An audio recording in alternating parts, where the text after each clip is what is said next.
नेता प्रतिपक्ष बाबूलाल मरांडी ने डीएमएफटी खर्च मामले पर हेमंत सरकार से श्वेत पत्र जारी करने की मांग की है।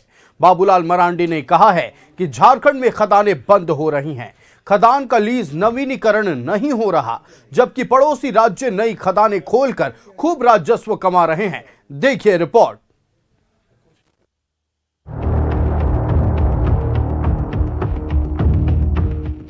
चाईबासा में डीएमएफटी फंड का बंदरपाट, नेता प्रतिपक्ष बाबूलाल मरांडी का आरोप।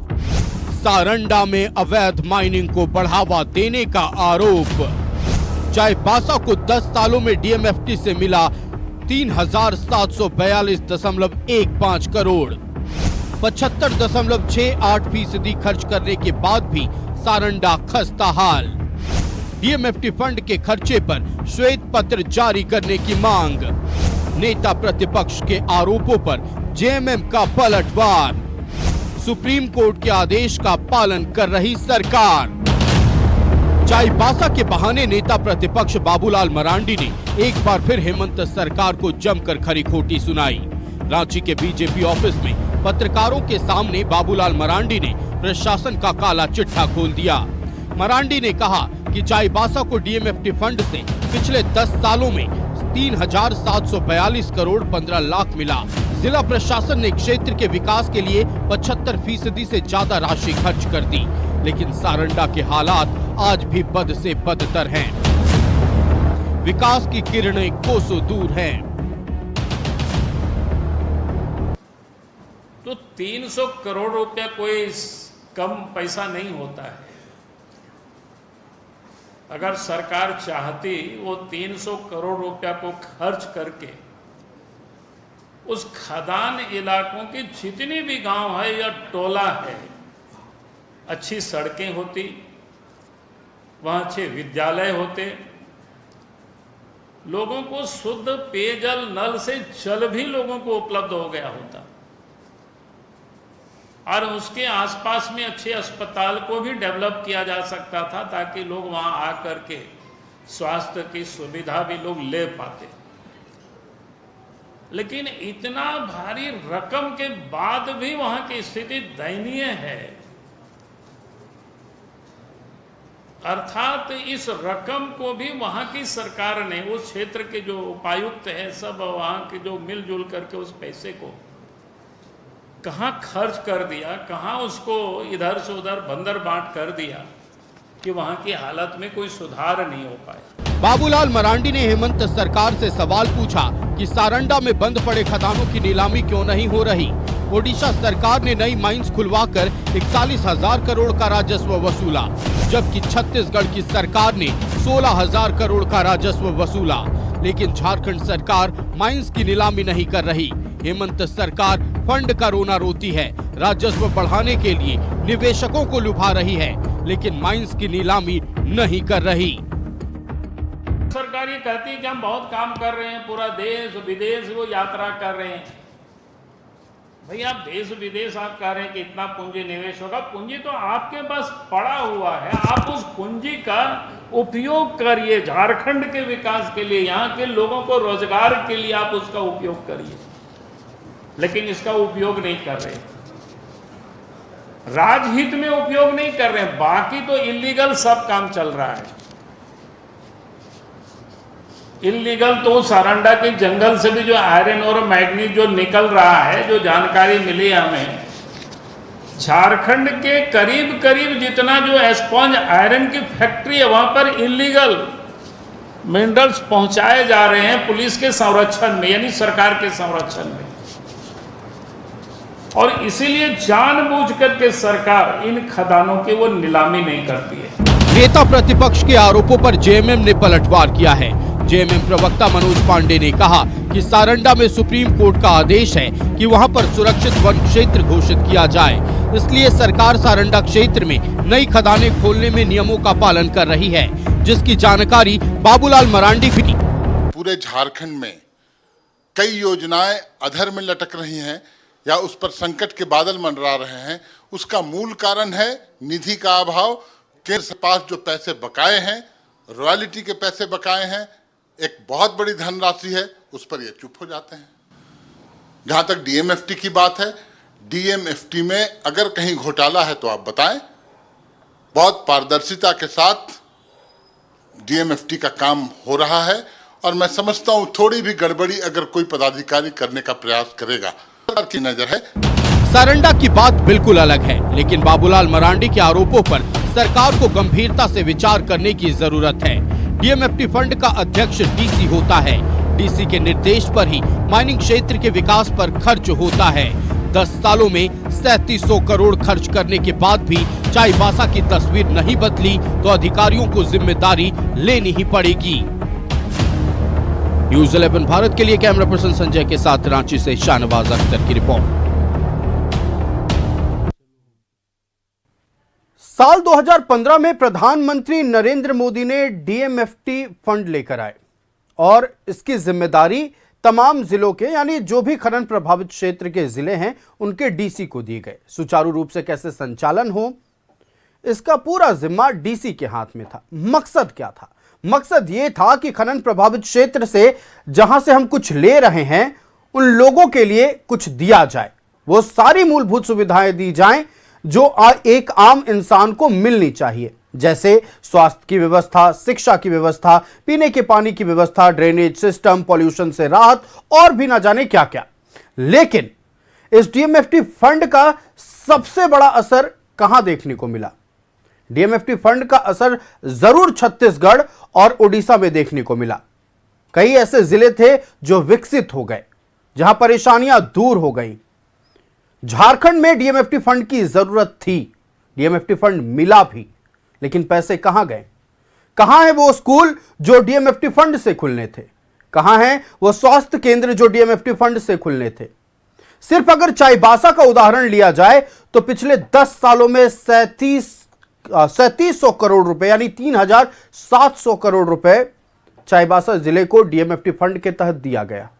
लेकिन धरातल पर जाकर देखिएगा तो यह समझ आएगा कि 37 रुपए का काम नहीं हुआ है, जबकि 75% से ज्यादा राशि खर्च कर दी गई है। जिनका जिम्मा था कि देख रेख किया जाए, उनकी ओर से कोई जवाब नहीं आ रहा है। जी हां, हम जिलाधिकारी उपायुक्त की बात कर रहे हैं, लेकिन राजनीति इस पर खूब हो रही है। चलिए इन्हीं तमाम विषयों पर हम चर्चा करेंगे। हमारे साथ हमारा गेस्ट पैनल जुड़ा है। अपने अतिथियों से आपका परिचय कराएं। भारतीय जनता पार्टी से प्रतुल शाहदेव जी हमारे साथ जुड़े हुए हैं। प्रतुल जी बहुत स्वागत है न्यूज़ 11 भारत में। सुनील सिंह जी कांग्रेस पार्टी से हमारे साथ जुड़े हुए हैं। सुनील जी बहुत स्वागत है न्यूज़ 11 भारत में। और भारतीय कम्युनिस्ट पार्टी से हमारे साथ अजय सिंह जी जुड़े हुए हैं। अजय जी बहुत स्वागत है न्यूज़ 11 भारत में। सबसे पहले सुनील जी आपके पास आते हैं। सत्ताधारी दल है और आप लोग ये दावा करते हैं कि हर एक योजना धरातल पर पूरी ईमानदारी से चल रही है। 3700 करोड़ रुपया अगर सिर्फ किसी एक जिले के खनन प्रभावित क्षेत्र के लिए पूरी तरह से सही तरीके से खर्च होता सुनील जी, तो उस क्षेत्र का कायाकल्प हो जाता। लेकिन आज भी चाईबासा के जंगलों में खनन प्रभावित क्षेत्र में लोग चुआ में पानी पी रहे हैं।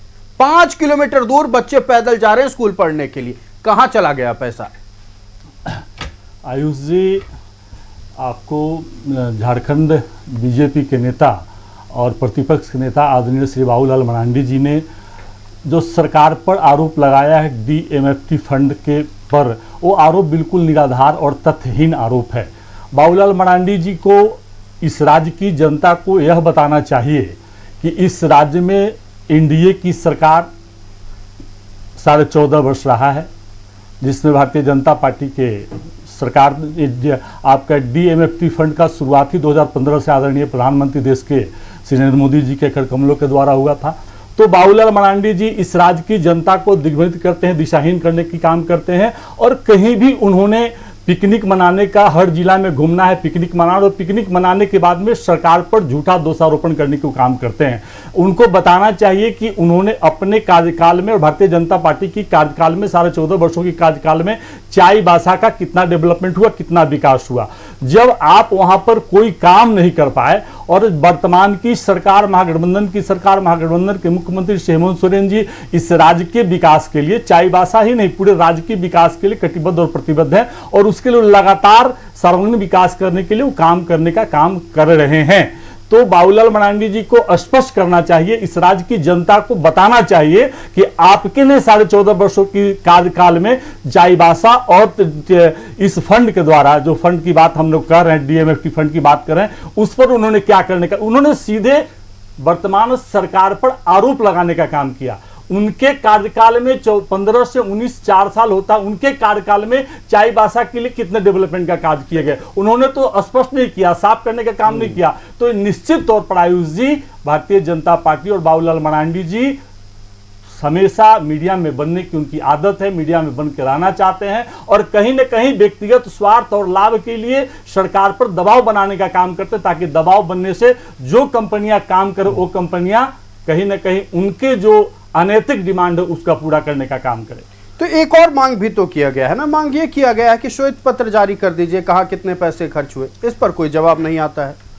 आयुष जी, श्वेत पत्र बाबूलाल मरांडी जी ने मांगा है कि जारी कर दीजिए। सरकार, मैं बताया कि सरकार बिल्कुल गंभीर है और गंभीरता के साथ सरकार इस राज्य के विकास के लिए काम कर रही है। और जब श्वेत पत्र जारी करने की बात होगी तो आप जारी करेंगे। मैं फिर दोहराता हूं कि भारतीय जनता पार्टी, बाबूलाल मरांडी जी यह क्यों नहीं स्पष्ट करते हैं कि डबल इंजन की सरकार, 14.5 वर्षों की सरकार, भारत सरकार की सरकार, भारतीय जनता पार्टी की सरकार, उसके बाद आपने क्या काम करने का काम किया। चलिए आपके सवालों का जवाब लेते हैं। भारतीय जनता पार्टी के प्रवक्ता प्रफुल्ल शाहदेव जी हमारे साथ हैं। प्रफुल्ल जी, देखिए, जब ये सवाल उठता है कि डीएमएफटी फंड का हुआ क्या, तो मुझे बोकारो की वो तस्वीर याद आ जाती है जहां 2 करोड़ रुपए की बाला पेंटिंग हुई, बाकायदा रशीद है। जो टैब जिसकी कीमत 10 से 15 हजार रुपए है, उस टैब को 70 हजार रुपए में खरीदा गया है। और उसके बाद ये चाईबासा की घटना, तो कई सारी ऐसी चीजें जो डीएमएफटी फंड पर सवाल उठाने को मजबूर कर देती है। देखिए, कांग्रेस के विद्वान प्रवक्ता को मैं सुन रहा था, अपने 4.5 मिनट के उद्बोधन में उन्होंने बाबूलाल मरांडी जी का नाम साथ बार लिया। यानी जो सत्ताधारी गठबंधन है उसमें हमारे माननीय नेता प्रतिपक्ष बाबूलाल मरांडी जी का कितना खौफ है, यही दिखता है। और ये कतई उचित नहीं है साहब, इस तरह का कहना। नेता प्रतिपक्ष हैं, वो पूरे प्रदेश का ज़रूर यात्रा कर सकते हैं संगठन के लिहाज से, और जो प्रतिपक्ष का काम होता है एक अच्छे तरीके से सरकार पर निगरानी रखने के लिए, उसको अगर आप पर्यटन यात्रा और पिकनिक कहते हैं तो ये हल्के शब्द हैं जो एक राष्ट्रीय पार्टी को शोभा नहीं देता। वरना हम भी राहुल जी जो नेता प्रतिपक्ष है कह सकते हैं वो बैंकॉक पर्यटन यात्रा में जाते हैं अक्सर, पर हम ऐसा नहीं कहेंगे। ऐसे शब्दों से राष्ट्रीय पार्टी के नेताओं को परहेज करना चाहिए। देखिए, अगले 2-3 मिनट में मैं आपको बता रहा हूँ कि झारखंड में क्या गड़बड़ी हुई है। आपको याद होगा कि जिस समय, पहले मैं आपको MMDR एक्ट 1957 के बारे में बता दूं, जिससे माइंस एंड मिनरल्स गवर्न होती है, उसमें यह स्पष्ट रूप से वर्णित है कि आयरन ओर की जो नीलामी होगी खदानों की, वो राज्य सरकार का विषय है। हाँ, उसे केंद्र से परमिशन चाहिए, वन पर्यावरण विभाग, केंद्र सरकार, प्रदूषण नियंत्रण बोर्ड, तमाम जगह की परमिशन चाहिए, लेकिन नीलामी का काम राज्य सरकार करेगी। अब जरा एक आंकड़े देख लीजिए।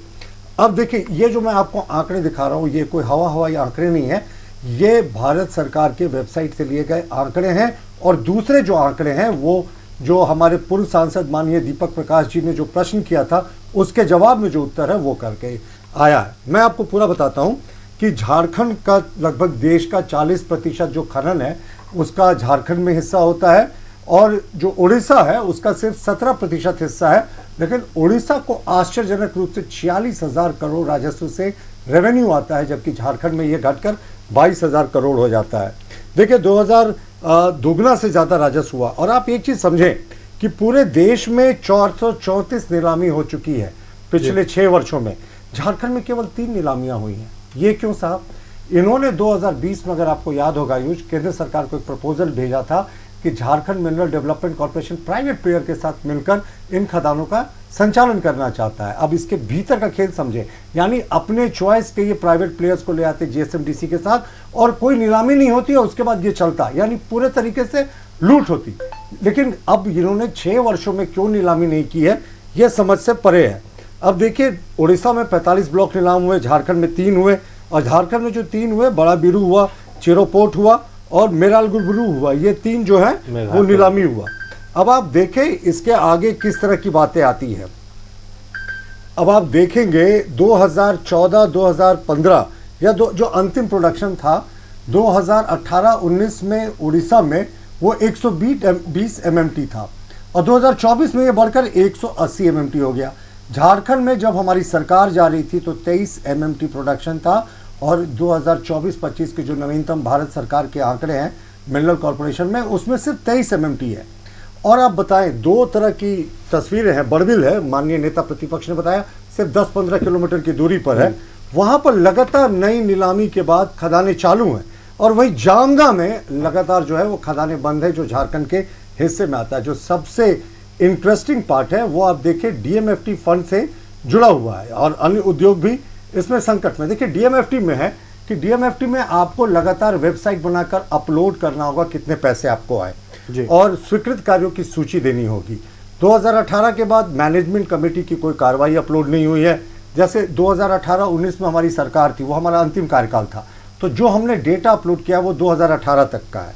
पूरे वेबसाइट पे जो डेटा उपलब्ध है चाईबासा के संबंध में या राज्य के संबंध में, वो सिर्फ 2018 तक का है। इस सरकार ने उसके बाद का कोई डेटा ही नहीं उपलब्ध कराया। अब आप बताएं कि किस तरीके का ये चीजें कर रहे हैं। और चाईबासा को लेकर तो बहुत ही गंभीर मामला है। चाईबासा में 3700 करोड़, आपने बिल्कुल सही कहा, 2016 से 26 के बीच जमा हुआ। 2018-19 का जो वित्तीय वर्ष था उसका डेटा अपलोड है 2018 के हेडिंग में। उसके बाद का जब से माननीय मुख्यमंत्री हेमंत सोरेन की सरकार है, कोई डेटा ही नहीं हुआ साहब। और कैसे DMFT फंड की बंदर बांट हुई और कैसा डाइवर्शन हुआ, आप देखें। झारखंड से बगल, माफ कीजिएगा, रांची से बगल के एक जिला है, वहां पे डिप्टी कमिश्नर ने अपने ऑफिस का जीर्णोद्धार करवा लिया 5 करोड़ से। सही बात। और DMFT फंड है सिर्फ इसलिए कि जहां माइनिंग के कारण नुकसान हो रहा है, पर्यावरण का नुकसान हो रहा है, वहां health care, school care, education facility, तमाम चीजों को आप इसको बेटर करें। लेकिन ऐसा कुछ नहीं है। कोई वर्क ऑर्डर जो इसमें दिया जाता है वो भी डेटा उपलब्ध नहीं है चाईबासा या दूसरे जिलों के संबंध में। परियोजनाओं की प्रगति क्या हुई है, जो आयुष जो जानना चाहिए था, माफ कीजिएगा, तो वो भी उपलब्ध नहीं है। तो आप सोच सकते हैं आयुष जी कि किस तरीके का बड़ा घपला घोटाला ही हुआ, किस योजना पर कितना पैसा खर्च हुआ, किस ठेकेदार को काम मिला, कितने लोगों को लाभ मिला, कौन सी योजना जो है पूरी है, कौन सी अधूरी है, सारा डेटा आपको DMFT फंड का देना था। देखिए DMFT फंड का यह मतलब नहीं कि आप पूरे पैसे की बंदरबाट कर दें। डिप्टी कमिश्नर के नेतृत्व में हाई पावर्ड कमेटी को मॉनिटरिंग करनी चाहिए, वार्षिक डेटा उपलब्ध कराना चाहिए। तो नेता प्रतिपक्ष माननीय बाबूलाल मरांडी जी ने बिल्कुल अच्छा प्रश्न उठाया है साहब कि ये 3700 करोड़ जो पिछले 16 से 26 तक के बीच में चाईबासा को मिले, उसमें सिर्फ 18-19 वित्तीय वर्ष तक का डेटा उपलब्ध है जब हमारी सरकार थी। 19-20 के बाद माननीय मुख्यमंत्री हेमंत सोरेन की सरकार थी, ना डेटा उपलब्ध है, ना ठेकेदार का नाम उपलब्ध है, ना काम की प्रगति उपलब्ध है, ना कौन सा काम हुआ ये भी उपलब्ध नहीं है। तो क्या हम नहीं माने बड़ा घालमेल हो रहा है। और किस देखिए, और झारखंड मुक्ति मोर्चा का क्या एक इलॉजिकल लॉजिक मैं सुन रहा था कि साहब सारंडा बहुत प्रोटेक्टेड एरिया है, यहाँ ऐसी चीजें नहीं हो सकती। कैसी बातें कर रहे हैं साहब आप। माना Saranda protected area, supreme court में इस मुद्दे पर सुनवाई भी चली थी और उसमें स्पष्ट हुआ था वन एवं पर्यावरण विभाग, भारत सरकार, प्रदूषण नियंत्रण बोर्ड सब चाहे तो जो कोर फॉरेस्ट एरिया उसके बाहर माइनिंग की स्वीकृति दे सकते हैं। और आयरन ओर की नीलामी राज्य सरकार नहीं कर रही है। कितने लोगों के ऊपर नौकरी का संकट हो गया। झींकापानी का ACC प्लांट जो है वो भी बंदी के कगार पे है। वहां करीब 1500 लोग हैं, उनके परिवार जो है बेघर हो जाएंगे। तो माननीय मुख्यमंत्री हेमंत सोरेन जी को पहल करनी चाहिए। आखिर क्यों इतना राजस्व का नुकसान हो रहा है। उड़ीसा में दुगना रॉयल्टी आ रहा है मिनरल से, 46,000 करोड़, झारखंड में 22,000 करोड़ आ रहा है, जबकि उड़ीसा में मात्र 17% मिनरल है, हमारे यहाँ 40%। तो ये विसंगति क्यों। जाहिर है पूरी की पूरी दाल काली। आयुष चलिए हम चलते फिलहाल CPI के पास अजय सिंह जी। अजय जी देखिए, कितना खर्च हो रहा नहीं खर्च हो रहा ये बात की बात है। क्या राज्यवासियों को इतना भी अधिकार नहीं है कि ये जान सकें कि DMFT फंड के तहत कितना पैसा आया, किस योजना के क्रियान्वयन में खर्च किया गया। साल 2018 के बाद से कोई डेटा उपलब्ध नहीं है। राज्यवासी जाने तो जाने कैसे कि आखिरकार उनके लिए क्या आया था और क्या लगा।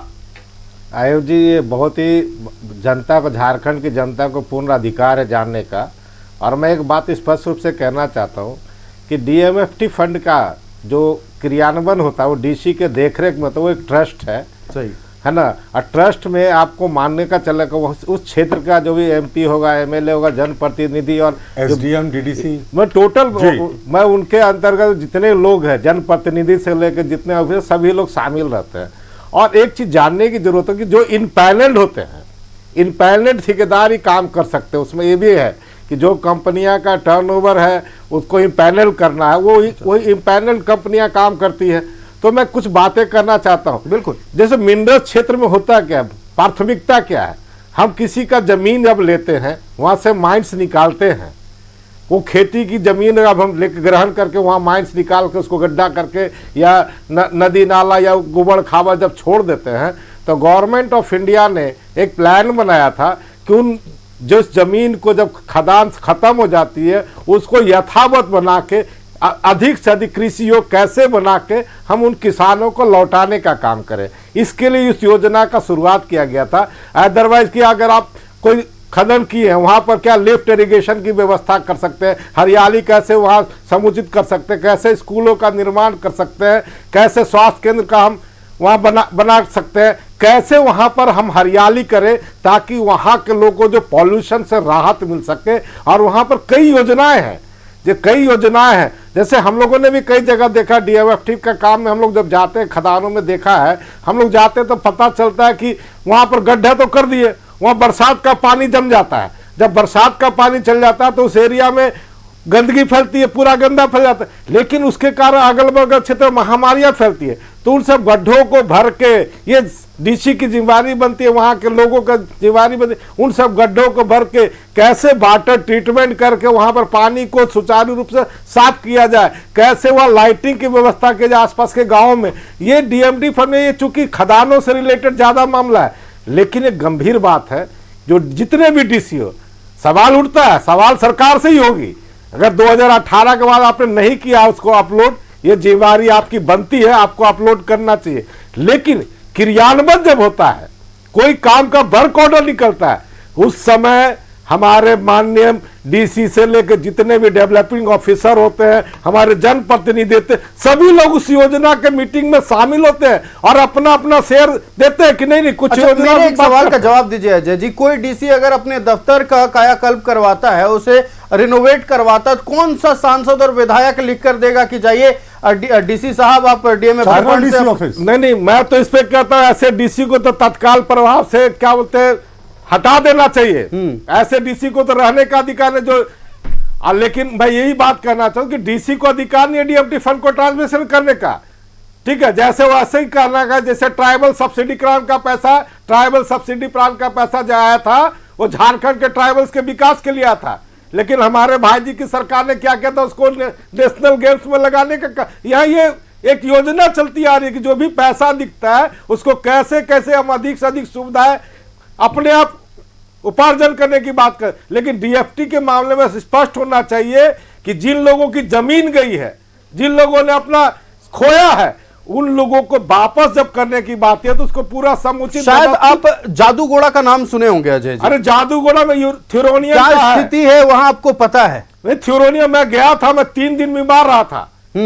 मैं उस कहां का पानी जब पीकर आया था 3 दिन मुझे। किसी सरकार के प्रतिनिधि को पिछले कई सालों में आप जाते देखे हैं वहां पर? हम लोग देखा, देखिए आपने क्या कॉपर का इंडस्ट्री है वहां, थ्योरोनियम निकलता है वहां से, वहां का पानी को आप देख लीजिएगा ना, आप मिट्टी में जो कण है, अगर आप खाली पर रांची के लोग 3 दिन खाली पैर चल रहे उनको इन्फेक्शन हो जाएगा, सिरोसिस जैसी बीमारी पकड़ लेगी उनको। हम घूम कर देखे वहां, हम लोग जब गए तो हम लोग को भी 3 दिन ऐसा महसूस हुआ लगता हम कितना दिन से बीमार पड़ गए, क्योंकि पानी में आयरन और थ्योरोनियम की मात्रा 2% 3% पाई जाती है। तो उसका पानी ये सवाल उठता है कि वहां के नागरिकों को कैसा व्यवस्थित सुविधा दे।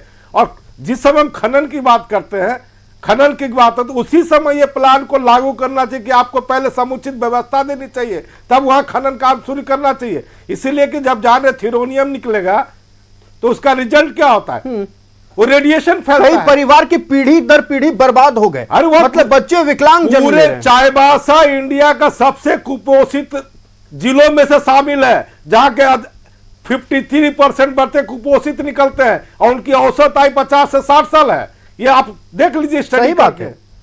तो ये जब स्टडी में आता है तो हमारी सरकार कोई भी हो, उनकी जिम्मेवारी बनती है कि जिस समय आप माइनिंग का लीज देते हैं, माइनिंग खनन की जब जिम्मेवारी देते हैं, उससे पहले क्या क्या वहां पूरी समुचित जांच कराए और जांच करा के डीएमएफटी फंड का उपयोग कैसे किया जाए ये प्लानिंग करनी होगी। हमको लगता है डीसी साहब को क्या मतलब, वो 2 साल 3 साल रहते हैं वहां का, हमारी ज्यादा जिम्मेदारी बनती है कि किस गांव में हमको डीएमएफटी फंड की योजना को पास कराना चाहिए। हमारा संघर्ष होना चाहिए कि यहाँ पर कुपोषित बच्चे रहते हैं, इस क्षेत्र में पानी प्रदूषित है, यहाँ स्कूलों की व्यवस्था नहीं है, सड़कों का निर्माण नहीं है, इसके लिए जनप्रतिनिधियों को आना चाहिए। बाबूलाल जी ने अच्छी बात उठाई है। मैं एक और योजना की बात करता हूं, हमारे भाई साहब सुनेंगे, एक पीडीएमसी योजना भी यहाँ आई हुई है, पर ड्रॉप मोर क्रॉप की योजना है, वो भी उसी तरह की योजना है, किसानों को समुचित विकास देना है, तो वो भी डीएमएफटी फंड के थ्रू ही शुरुआत हुआ था। लेकिन आज झारखंड की क्या स्थिति है, आप जाके किसानों को देख लीजिए। चलिए, सही बात है। अब सत्ताधारी दल से इन तमाम सवालों का जवाब लेते हैं, कांग्रेस के पास चलते हैं। सुनील जी, यूरेनियम के कारण और अन्य जो मिनरल्स निकल रहे हैं उसके कारण जादूगोड़ा के लोगों का हाल बेहाल है। झरिया की बात करते हैं, धरती के भीतर से जहरीला गैस निकल रहा है, उस पर नियंत्रण नहीं लग पाया है। आज तक विस्थापितों को ना पीने के पानी की व्यवस्था हो पाई है, ना स्वास्थ्य केंद्र का व्यवस्था हो पाया है। अब चलते हैं दुमका। इतने अवैध तरीके से दुमका और पाकुड़ में पत्थर का खनन हो रहा है कि पूरे दिन प्रदूषण से गुजरना पड़ता है वहां के लोगों को। ना वहां स्कूल बन पाया है, ना स्वास्थ्य केंद्र बन पाए हैं। डीएमएफटी फंड के हजारों करोड़ रुपए कहां जा रहे हैं, इसका जवाब कौन देगा, बताइए। आयुष जी, बार बार बहुत गंभीर प्रश्न आपके द्वारा उठाया जा रहा है। इस राज्य की जनता ने आज भी 2024 के लोकसभा चुनाव में 14 सीट है झारखंड में, जिसमें 9 सीट भारतीय जनता पार्टी को दिया है। प्रतिपक्ष के रूप में भारतीय जनता पार्टी को इस राज्य की जनता ने 81 विधायक दिए हैं। आप डीएमटी फंड एक डिस्ट्रिक्ट में नहीं है, सभी जिलों में डीएमटी फंड लागू है। 2015 में जो लागू हुआ तो उसके डीएमएफटी फंड के माध्यम से इस राज्य के भारतीय जनता पार्टी के विधायक, भारतीय जनता पार्टी के सांसद और जो भी स्थानीय जो चुने हुए प्रतिनिधित्व होते हैं, सभी लोग उस मीटिंग में बैठते हैं। मीटिंग में बैठते हैं तो विकास की बात करती है, तो मैं विकास की बात करते हैं। विकास के लिए कोई भी दल हो, विकास उनकी पहली प्राथमिकता होती है, तो महागठबंधन की पहली प्राथमिकता है। लेकिन मैं बताया कि साढ़े 14 वर्ष में झारखंड में भारतीय जनता पार्टी की डबल इंजन की सरकार रही और इस डबल इंजन की सरकार ने सिर्फ आरोप लगाने का काम किया और आरोप लगाया और उस पर इन्होंने कोई भी काम इस राज्य के जनता के लिए। भारतीय जनता पार्टी इस राज्य में कितने मेडिकल कॉलेज बनाए। आप रांची राजधानी है आयुष जी, जिस राजधानी में सबसे ज्यादा प्रेशर है एजुकेशन पर, चिकित्सा पर, आप देखेंगे इस राजधानी में झारखंड आपका भारतीय जनता पार्टी की सरकार 5-5 मुख्यमंत्री भारतीय जनता पार्टी में मुख्यमंत्री भारतीय जनता पार्टी के हैं। आदरणीय अर्जुन मुंडा जी, आदरणीय बाबूलाल मरांडी जी, आदरणीय रघुबर दास जी, आदरणीय मधु कोरा जी, आदरणीय चंपई सोरेन जी, इनसे प्रश्न होना चाहिए कि आप मुख्यमंत्री रहते हुए इस झारखंड की धरती पर एक विमेंस कॉलेज भी 2018 के बाद डेटा उपलब्ध नहीं, हम सवाल करें पूर्व मुख्यमंत्रियों से, ये क्या बात हो गई? साढ़े 14 वर्ष की सरकार उनकी रही है तो उनसे आप प्रश्न नहीं करेंगे। वह बाबूलाल मरांडी जी आज प्रश्न रेज कर रहे हैं आयुष जी, जिस बाबूलाल मरांडी जी की बात को इस राज्य की जनता विश्वास भरोसा नहीं करती है। 2004 से लेकर 2020 तक 16 वर्षों तक जेवीएम पार्टी गठन करके और आदरणीय देश के प्रधानमंत्री को झूठा कहा। क्या कहा उन्होंने? कहा भाईचारा तोड़ने वाले लोगों का आरोप उन्होंने लगाने का काम किया। वह बाबूलाल मरांडी जी, जो बाबूलाल मरांडी जी कहते थे कि हम, आप कह रहे हैं कि नेता प्रतिपक्ष, मेरी बात सुनिए, आप कह रहे हैं नेता प्रतिपक्ष पर भरोसा नहीं करते चूंकि उन्हें हार का सामना करना पड़ रहा है उनकी पार्टी को, फिर तो लोकसभा के नेता प्रतिपक्ष के बारे में भी आप यही बोलिएगा? आयुष जी, मैं अभी मुझे पूरा करने दीजिए हमारी बात को। बाबूलाल मरांडी जी यह कहा करते थे कि मैं छत से कूदकर आत्महत्या कर दूंगा, भारतीय जनता पार्टी ज्वाइन नहीं करूंगा। उन पर कैसे विश्वास करें? वो बाबूलाल मरांडी जी जो 2025 में इस सरकार पर आरोप लगाया कि हमारी जान माल की खतरा है, हम तो आज तक उन्होंने सरकार मांग किया, सरकार की ओर से हम लोगों ने मांग किया कि आपके लिए कोर्ट खुला हुआ है, थाना खुला हुआ है। मेरे सवाल का जवाब दीजिए। आज तक डीएमएफटी फंड पर ही आ रहा हूं, मैं डीएमएफटी फंड पर सवाल पूछ रहा हूं। 3742 करोड़ रुपया डीएमएफटी फंड के तहत चाईबासा जिला को दिया गया। ये बाबूलाल जी को सपना तो आया नहीं होगा, वो किसी डेटा के थ्रू ही बात कर रहे हैं। 75% पैसे खर्च हुए, ये तो सपना बाबूलाल जी को आया नहीं होगा, ये डेटा के जरिए ही बात कर रहे हैं। आप कह रहे हैं कि मनगढ़ंत बातें हैं। सुनील जी, आयुष जी, मैं अब उस विषय पर आ रहा हूं। बाबूलाल मरांडी जी जो बातें कह रहे हैं, जो आरोप लगा रहे हैं, तो मैं स्पष्ट किया कि भारतीय जनता पार्टी ने साढ़े 14 वर्षों में इस क्या किया। आप हमसे जो प्रश्न कर रहे हैं, मैं वही प्रश्न कर रहा हूं कि इस राज्य की सर्वांगीण विकास के लिए अगर मुख्यमंत्री सत्ताधीशों से सवाल करने की है, मैं राज्य में मौजूदा सत्ताधीश मैं अपनी बात पढ़ा रहा हूं, मैं अपनी बात पढ़ा रहा हूं। इस राज्य की जनता महागठबंधन पर विश्वास किया, 2019 में भी सत्ता दिया और 2024 में भी 56 सीट देने का काम किया। तो इस राज्य की जनता के लिए और इस राज्य के सर्वांगीण विकास के लिए महागठबंधन के नेता श्री हेमंत सोरेन जी कटिबद्ध और प्रतिबद्ध है। और सर्वांगीण विकास, और आपने देखा आपका जुलाई महीने में आपका बैठक हुआ है दिल्ली में, जिस बैठक में आपका लगभग 99,639 करोड़ रुपया देश के उद्योगपतियों ने लगाने के लिए आप एग्रीमेंट करने का काम किया है। तो होनी भी चाहिए। हम आएंगे सुनील जी आपके पास, क्योंकि वक्त की पाबंदी है। प्रतुल जी, देखिए मैंने नहीं टोका, अच्छे से डिबेट चल रहा, लास्ट चरण में मैं भी आग्रह करूंगा कि मेरी बात सुन लें। देखिए इन्होंने बाबूलाल मरांडी जी का पिछले 5 मिनट 10 सेकंड में समय देख रहा था, 11 बार नाम लिया। क्यों बाबूलाल जी का इतना खौफ है साहब? नेता प्रतिपक्ष है, नेता प्रतिपक्ष का ये काम है कि वो सरकार को आईना दिखाए। कम से कम बाबूलाल मरांडी जी ने भ्रष्टाचार के खिलाफ आवाज उठाई। और दूसरी बात, वो नेता प्रतिपक्ष देश के तो नहीं है जो विदेशों की धरती में जाते हैं, लंदन में जाते हैं और यूरोप और अमेरिका को कहते हैं कि भारत में प्रजातंत्र खतरे में, आपको इंटरवेन करना चाहिए। देश विरोधी बातें तो उन्होंने कभी नहीं कही। वो देश के नेता प्रतिपक्ष की तरह तो नहीं बोलते जो कहते हैं माननीय राहुल गांधी जी 370 हटने के बाद कि कश्मीर की हालत बड़े तनावपूर्ण है, और कश्मीर के डिप्टी प्राइम मिनिस्टर इसी बयान को कोट करके यूएनओ जाते हैं और कहते हैं साहब नेता प्रतिपक्ष देश के कह रहे हैं कि कश्मीर में 370 हटने के बाद बहुत खराब हालत है। देखिए डीएमएफटी फंड के लिए जो ये बार बार 26 साल का ब्यौरा दे रहे हैं ना, प्रधानमंत्री जी ने इसकी घोषणा 2015 से की, वित्तीय वर्ष 2015-16 से शुरू हुआ, तो ये तो 10 वर्षों का हिसाब होगा ना। तो 10 वर्षों में पिछले 6.5-7 वर्ष तो इनकी सरकार थी। और जो डेटा में अपडेट करने की बात करो, डीएमएफटी का जो साइट है, डिस्ट्रिक्ट का साइट चाईबासा का 2018 तक का डेटा अपलोडेड है। और ये जो बार बार कह रहे हैं कि स्थानीय सांसद और विधायक और अधिकारियों की कमेटी होती है जो डीएमएफटी फंड डिसाइड करती है, हम सहमत हैं। पर हमारे सिर्फ सांसद ज्यादा है साहब, 9 विधायक तो उन्होंने ही खुद बताया कि 56-57 इनके विधायक हैं। तो वहां तो डीएमएफटी फंड के जहां एलोकेशन की बात होगी और जहां वोटिंग की बात आएगी तो वहां तो माइनॉरिटी में है अधिकारी इनके, डिप्टी कमिश्नर इनके, डीडीसी इनके, एसपी इनके, और जो तमाम अधिकारी हैं, विधायक सर्वाधिक इनके। हमारे सांसद तो गिने चुने हैं, हर एक 9 ही सांसद है 14 में, तो हम तो माइनॉरिटी में वहां भी होते हैं। और दूसरी बात, फंड को एलोकेशन करके फंड की निगरानी रखना डिप्टी कमिश्नर की जिम्मेवारी होती है। ये कमेटी की बैठक होती है कि डीएमएफटी फंड के एलोकेशन के लिए उसकी डे टू डे मॉनिटरिंग कार्य प्रगति वो डिप्टी कमिश्नर का होता है। देखिए किस तरीके से गड़बड़ धांधली होती है। डीएमएफटी के फंड के एलोकेशन रूल साफ कहता है कि 60% फंड्स को आपको drinking water supply, sanitation, health में, एजुकेशन में, इन्वायरमेंट प्रिजर्वेशन में और पॉल्यूशन कंट्रोल में और वुमेन चाइल्ड हेल्थ केयर में लगाना चाहिए।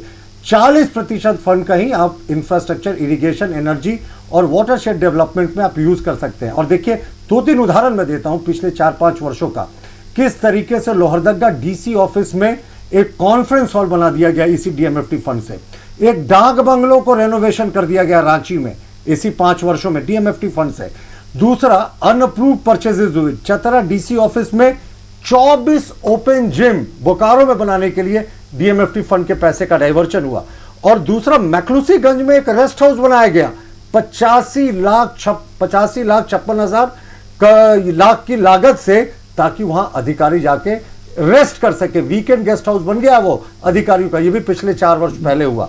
तो ये जिस तरीके का यहाँ डीएमएफटी फंड का मिस अप्रोप्रिएशन हुआ है, और ये बार बार जो 26 वर्षों की बात करें, डीएमएफटी फंड शुरू हुए 10 वर्ष हुए हैं, हमारी सरकार के समय के तमाम आंकड़े उपलब्ध हैं।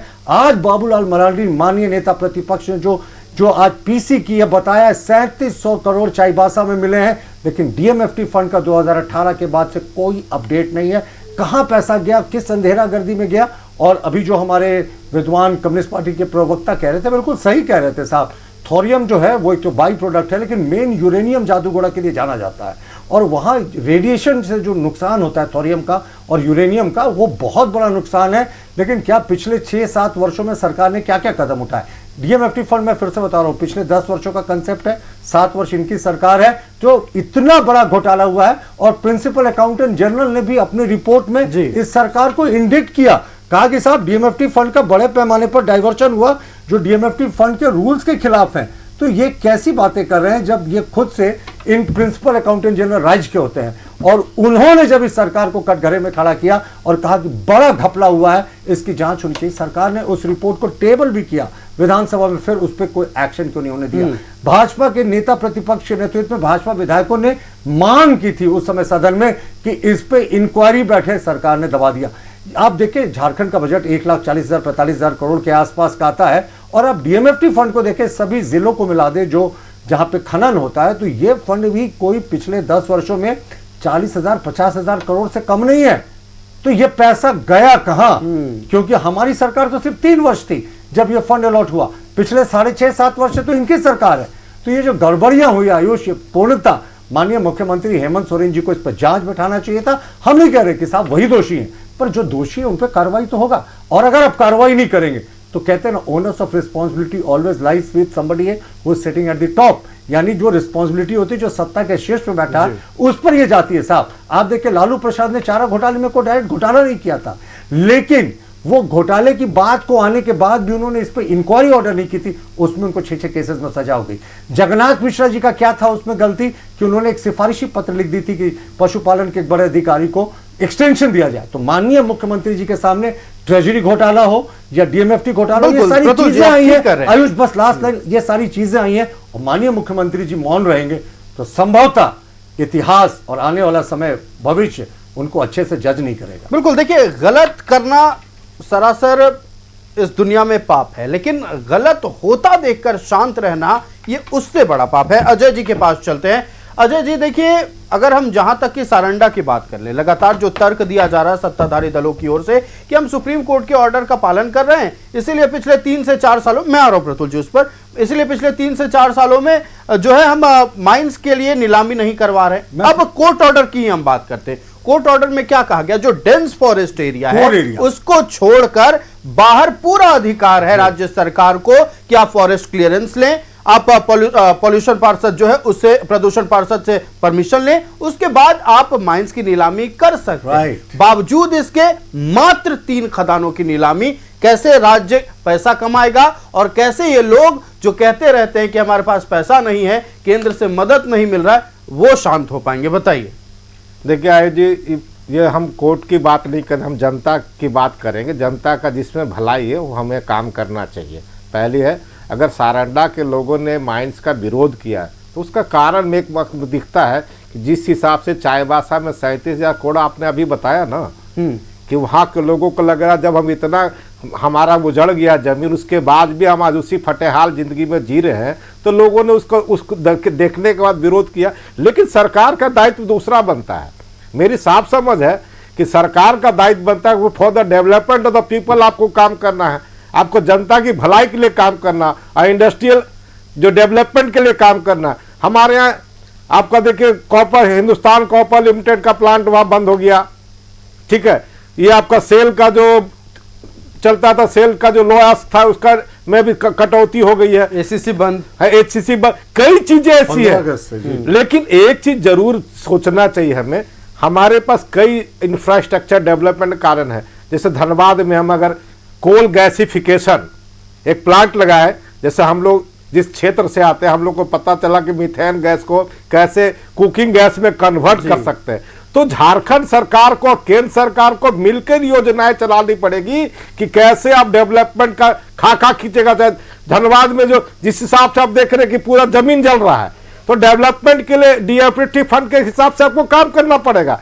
अभी हम लोगों को पता चला है कि केंद्र सरकार ने एक योजना बनाने का काम किया है कि धनबाद में कोल गैसिफिकेशन के लिए वो भी टेंडर निकालने जा रही है। और जहां तक मुझे लगता है कोल गैसिफिकेशन का दावा तो झारखंड में कई तरह, लेकिन बोकारो में हो रहा है, नहीं ओएनजीसी कर रही है। नहीं हम बोकारो का नहीं, कोल गैसिफिकेशन अलग से वो अडानी एंड कंपनी को दिया।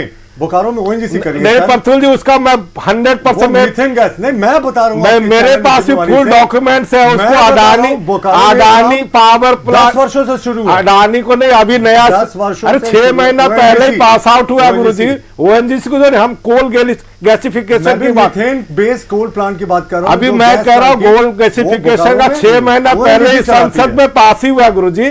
इसलिए अरे सुनिए सर, ये 10 वर्षों ठीक है, से अब ठीक है, चेक करिए। ठीक है, ये ONGC विषय का नहीं है, ये विषय ये है, ONGC पहले से फायदा कर क्या रही है, हो रहा उसको है? जी, मैं बिल्कुल नया सहमत नया है। प्लान की बात कर रहा हूँ। नया मैं होने दे अभी मैं बात कर रहा हूँ, उसके बाद ये कह रहा हूँ कि हमारा दायित्व बनता है, जैसे हमारे भाई ने कहा कि हम वहां पर जब बनता है डीसी के सामने हम क्या होते हैं, अल्पमत में आ जाते।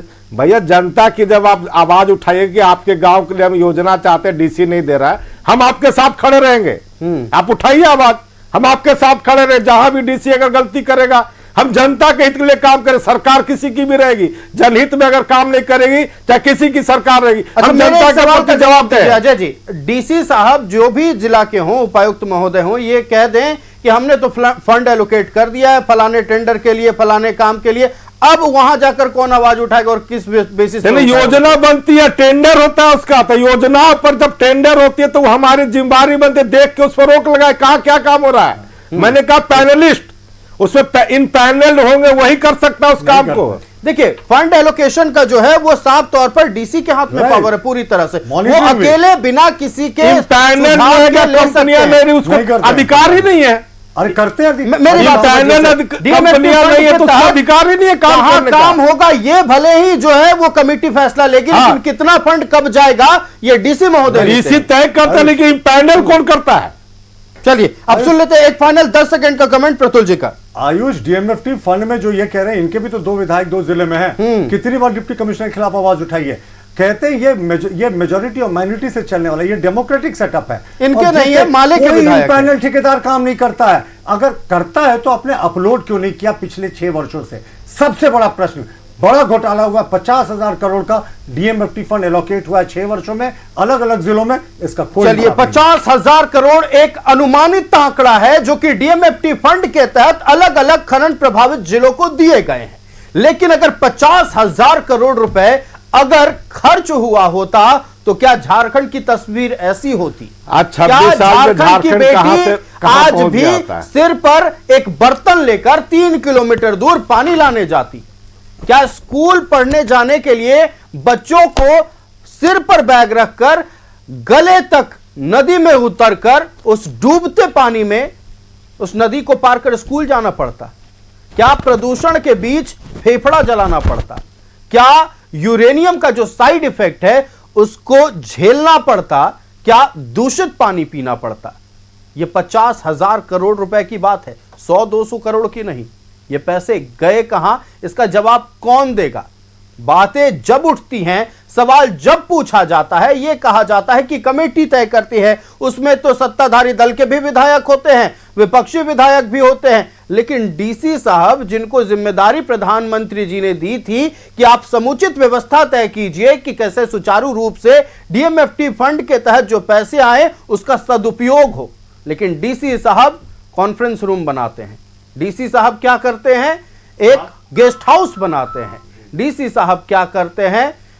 जो बाला पेंटिंग है उसमें 2.5 करोड़ रुपए लगवा देते हैं। 70,000 का टैब खरीदते हैं 10,000 वाले टैब को। तो वही बात आ जाती है कि सस्ती चीजों को सस्ता खरीदना यहां के कुछ अधिकारियों को नहीं आता है, इसीलिए यह डीएमएफटी फंड की बंदरबाट हो रही है। हम बोलेंगे, सवाल उठाएंगे, लेकिन कुछ अधिकारी ऐसे हैं जो जानते हैं कि ऊपर जो बैठे लोग हैं वो कुछ करेंगे नहीं, इन्हें बोलने दीजिए। उम्मीद करते हैं नींद खुलेगी, ये पैसे जिनके लिए आए हैं सरकार अगर वहां जाकर पैसे का सदुपयोग होगा। और नहीं, आप रोकिए, जब गलत हो रहा तो रोकिए फंड। अब कम से कम राज्य का विकास हो, यही उम्मीद करेंगे। हम अपने अतिथियों का धन्यवाद करते हैं। हमारे साथ भारतीय जनता पार्टी से प्रतुल शाहदेव जी थे, भारतीय कम्युनिस्ट पार्टी से हमारे साथ अजय सिंह जी थे और सुनील सिंह जी हमारे साथ जुड़े हुए थे कांग्रेस पार्टी से। आप सभी का बहुत शुक्रिया न्यूज़ 11 भारत को समय देने के लिए और इस गंभीर विषय पर अपनी बातें रखने के लिए।